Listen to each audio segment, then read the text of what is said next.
All right, this is for Love Notes, and today we have Doris Hall James, and we're looking forward to this interview. Doris, what can you... Well, first off, hello, and how are you? Hello, Brett. Hello. How are you today? I'm doing just great, Brett. Well, that's great. Great. I would like for you to divulge, if you can, a little bit about yourself and what people should know. Okay, it's just a lot about me that people should know and people don't know. So I'm gonna start from when I was like a teenager, and I'm gonna talk real fast, but I'm gonna build it up. Mm-hmm. As a teenager, I loved music. Always loved music. I used to sit down, my sister Deborah and I, and listen to Smokey Robinson all day and all that. Smokey. So we loved Smokey. So we began to write like Smokey, or at least we thought we were writing like Smokey. Mm-hmm. And we did that for years and years. My mom bought us a piano. We became songwriters. We put little things on cassette tapes because that's all we had at that time. So we did that from the time we were like 13, maybe to 16 years old. And in the meantime, I was in the glee club in school and all that. So I did all that. When I got out of high school, I still had music on the brain. It was a couple things that was in my head. I wanted to do music. I wanted to have kids. And I wanted to own my own business. Okay, they were the things I wanted to do. So when I got into high school, and when I got out of high school, I had this group. I forgot the name of it. It was 3 girls, and we used to perform every week with Jerry Blavat and High Lit. The Geeter. And High Lit Record Hops. I don't know if you can remember that. Exactly. So every weekend we were out performing with them, and I did that for maybe 2 years, okay. And then after that, I think after performing with High Lit and Jerry Blavat, I was about 21, 22. I went to Pierce Junior College and got an associate degree. And because that was, my mother was in back of me about that. She said, never have one thing. You know, you have to have something, you have to have a job. So I got this associate's degree, and it was in business. And so then I decided that I wanted to do my music, but I have to have a business. Mm-hmm. So I had this guy, this friend of mine named Chuck Cooper. Mm-hmm. We opened up an office in Center City, Philadelphia, on 13th and Juniper Street. Wow. I always had a business, okay? Mm-hmm. And this office was geared towards entertainers. We were trying to manage entertainers, do recordings, and promote entertainers, and that kind of stuff. And we stayed there for about 2 years. And in the meantime, during that time, I had this young lady. Her name was Joan Handsome, and she was a terrific singer. She came down to the office, and I had another little group named Master Plan. So we had Master Plan. Master Plan was related to me. Anthony Williams, Nick Williams. Nelson Williams. Yeah, they were related to me. Okay. So we had those 2 artists, and I needed a good funky band. Mm-hmm. So somebody came into the office one day and gave me this a card and told me to call this guy, and his name was Larry James. And I called Larry, and he and Jimmy Lee came into the office to talk with me about possibly being the band to record for Joan and Master Plan. So when Larry and Jimmy came in, they loved what I was doing, and they decided to work with me. So it was me, Larry, and Jimmy, and Chuck. So we took Joan and them in the studio, and we recorded some demos on Joan. But Larry and I grew close. Larry had a band. It was called Fat Larry's. It was called The Magic of the Blue at that time. Gotcha. They were playing for Blue Magic. So he had a band. But he wanted to go out on his own. He wanted to break away from Blue Magic and create something for his own with his band. So him and I joined up together, and we began to write songs. I love to write songs all way back in my Smokey Robinson days. Right. So this was a time that I could sit down and really express myself and write all these songs. I'm good at melody, not too good at lyrics, but good at melody. Mm-hmm. So Larry and I began to write all these songs, and we just wrote and wrote and wrote. And then he introduced me to very good people in the music business, and I became a writer for WMOT Records. I think at that time it was on 13th and Vine at that point in time. Okay, so then Larry and I, we got married, and from that marriage we had one son. I had already had a son, and we moved to Sicklerville, New Jersey, and I had a 2-car garage. Immediately, Larry tore that up and put a studio in there. That's the first. So I had no more garage, but I had a big studio. And the studio was equipped at that time with all the newest technology, and all the people came in, all the entertainers came in. It was just like a joyous part of my life, because I was finally doing what I wanted to do, a part of what I wanted to do. So in the meantime now, ladies, I was working a full-time job, okay? I think at that time I was a secretary at Presbyterian Hospital, and I was working a full-time job. So we would go into the studio, in our studio, and do some recording, and then we used to record at Alpha Studios, I think, Morminson Avenue, and I would stay up to 1, 2, 3 o'clock in the morning and had to run home and shower and go to work while Larry went to bed.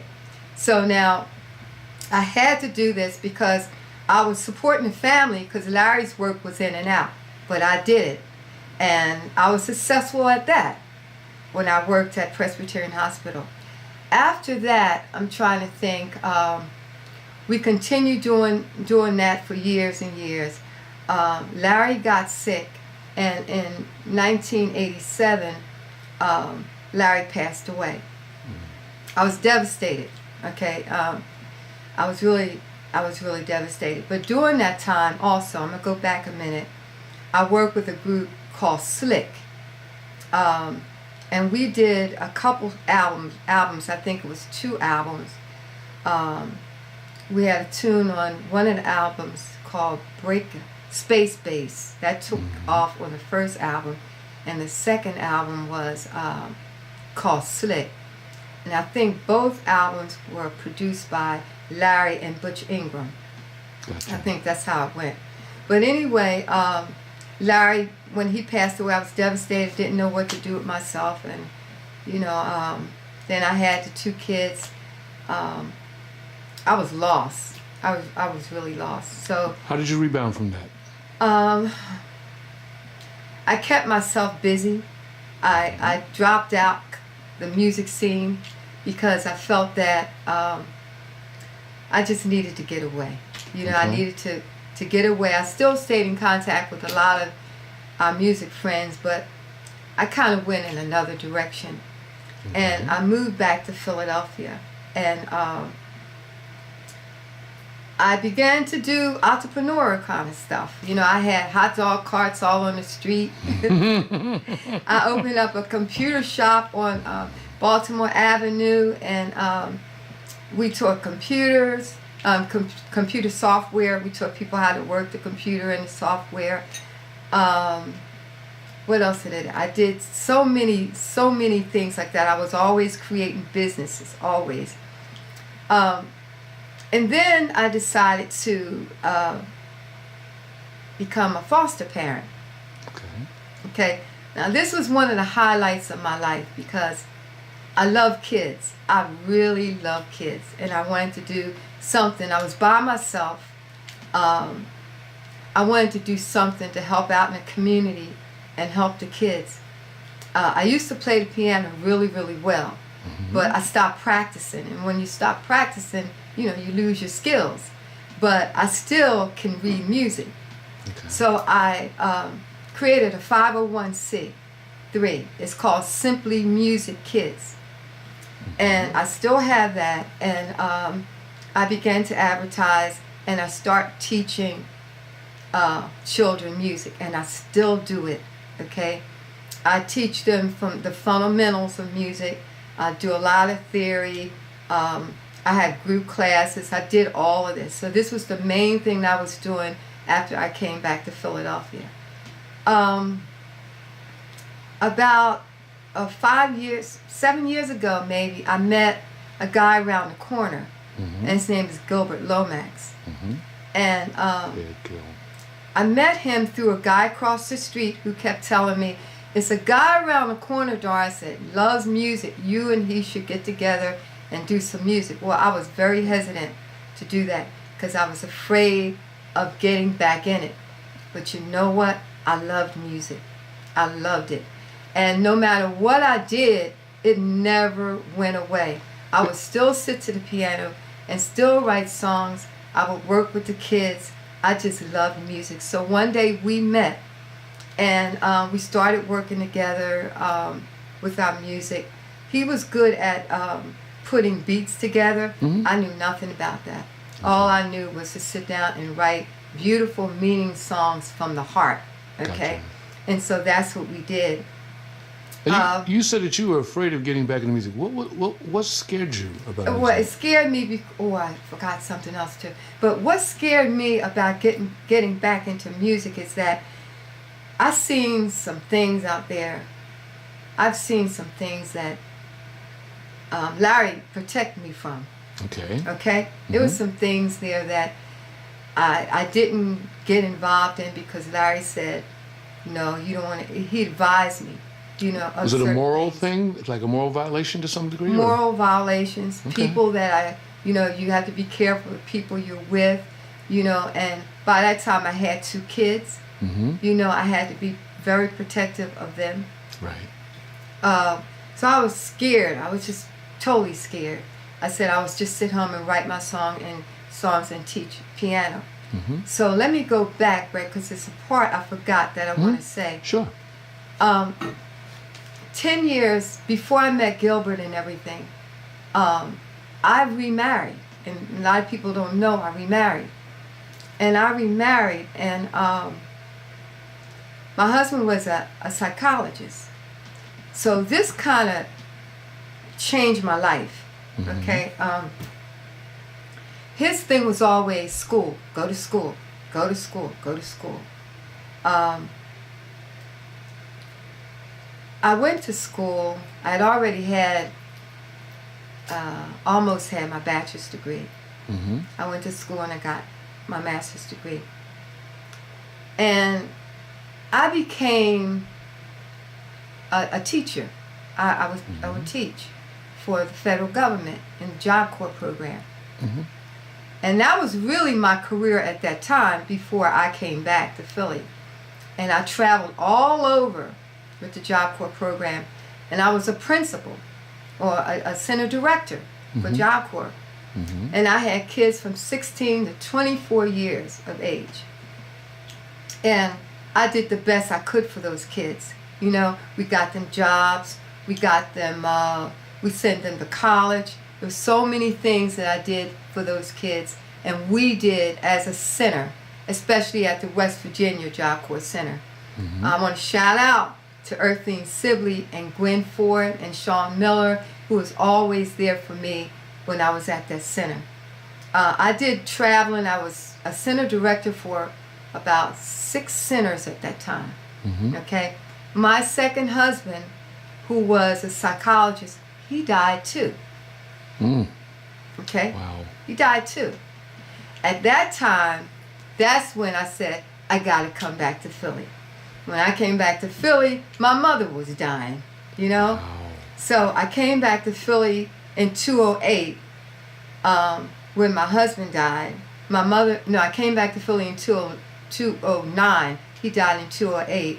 My mother died in 2010. So it was just one thing to another. I stayed here. I had foster kids, and that's when I met Gilbert. Okay. That's when I met Gilbert, and we started putting music together. If you don't mind, for somebody like going through what you've been through, especially like a female in the business, because obviously you've been in it, what would you advise? Well, like I said, I was protected. Okay. I saw so many things happening. Okay, but Larry protected me. You got to stay focused. You have to you can't not go against your morals. Gotcha. You can't do that. You love music, you love it, but you have to love yourself more. Okay? Right. And you have to watch your the people that you're surrounded with. Right. Okay? You have to have God in your life. Gotcha. You've got to have God, because no matter what they do or say or promise you, you can't do it without God. Right. And God's gifts that He will give you. Mm-hmm. Okay? So you can't let that go. You have to be a person to take criticism, Mm-hmm. So there are the things that I found that you can't love anything more than you love God and yourself. Gotcha. You can't. And sometimes you get wrapped up not only in entertainment or music, you can get wrapped up in anything. Okay? Mm-hmm. And you could just get so wrapped up, you forget about the morals. You forget about God. You just want it so bad. Mm-hmm. That's when it's devastating. That's when it won't work for you. What changes would you like to see instituted into the music industry right now, if from what you know? Well, there's a lot of digital stuff being done out there, and I'm not knocking it, okay? I mean, whatever works for whoever want to use it. But for me, I would like to see some of our older artists who are still working, Mm-hmm. okay, who has contributed to the music business all these many years, get some credit for what they've done, okay? I want to see that, because I remember how hard Larry worked, Mm-hmm. Blue Magic, all those guys, David Simmons, they worked real hard. Mm-hmm. And to this day, they are still working. And, many of them are past, but the ones who are alive are still working and trying to make ends meet. And some of those musicians, this was their only way of living. They didn't work jobs. Right. This was it. So I would like to see us give credit to some of those musicians who strive so hard, because some of the musicians or some of the stars that you hear nowadays, Mm-hmm. They wouldn't have made it if it wasn't for the musicians and the background singers who helped record and brought them along to make that single or that album what we call a hit. Okay. That's a very good point, because in the studio nowadays, a lot of times they don't even bring in musicians anymore. I think they find loops or something like that. You would know better than me. Yeah, and it's hurting. It's hurting. I talked to a gentleman yesterday, and he was saying, I worked for this group ever since 1970, and I just retired the other day, and people don't even know who I am. And I worked all these many years, So I would just like to see, although maybe R&B or inspirational music may not ever come back the way we knew it back then, Mm-hmm. let's start, giving credit to some of these musicians and say thank you for keeping our music alive. Wow. So that's what I would see. And I would always, as a musician Mm-hmm. or as just a working person, always have a business. Always. I would always have something where it's mine to run. Whether it was part-time, I could do it on a weekend or whatever. I would always have my own thing, so that if something happens, I'm okay. Gotcha. So whatever your hobby is, whatever you want to do, you need to do it. And if it's music, that's good, because that was my that was my hobby. But I always had something on the side. I was always an entrepreneur. Like I said, I had foster kids. Now I have 2 adopted kids, and they're little babies, and I'm taking care of them. But I'm doing what I want to do, and you can do it. As I'm talking to the females, as females, we have so many opportunities, and we can take advantage of those opportunities. But one thing else I want to say about that is I heard on the TV the other day where females are having more heart attacks, more like high blood pressure, strokes than males these days because we're doing so much. Okay? Right. And that's scary.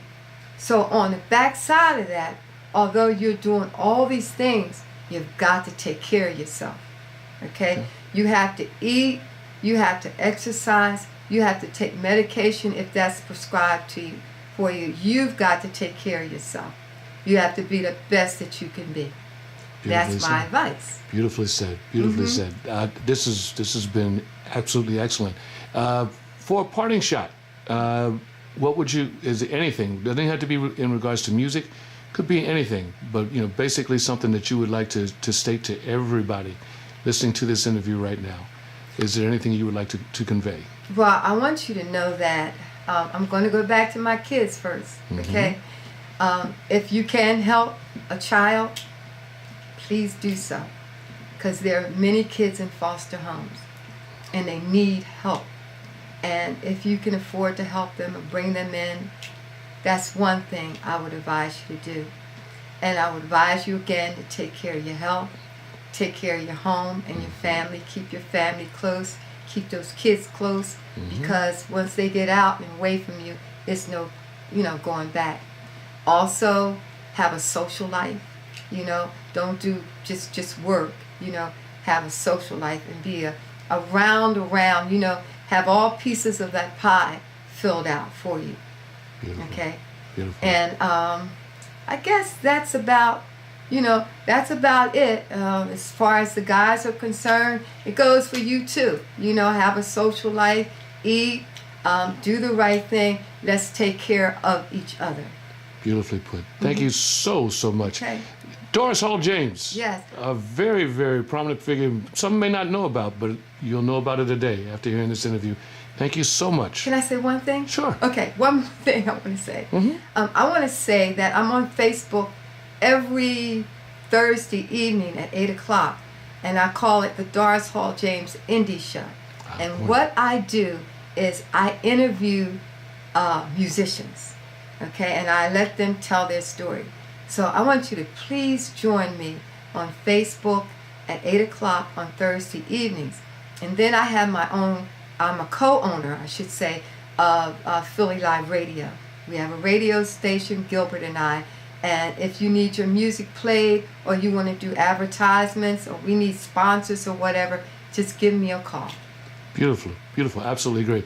Doris Hall James, everybody, and I want you to know that she is an absolutely beautiful person to work with. I can only imagine some of the people you've probably interviewed, but we won't get into that. Thank you so much. Thank you for having me, Brett. Thank you so much. You're welcome. Take care now. Okay, bye-bye.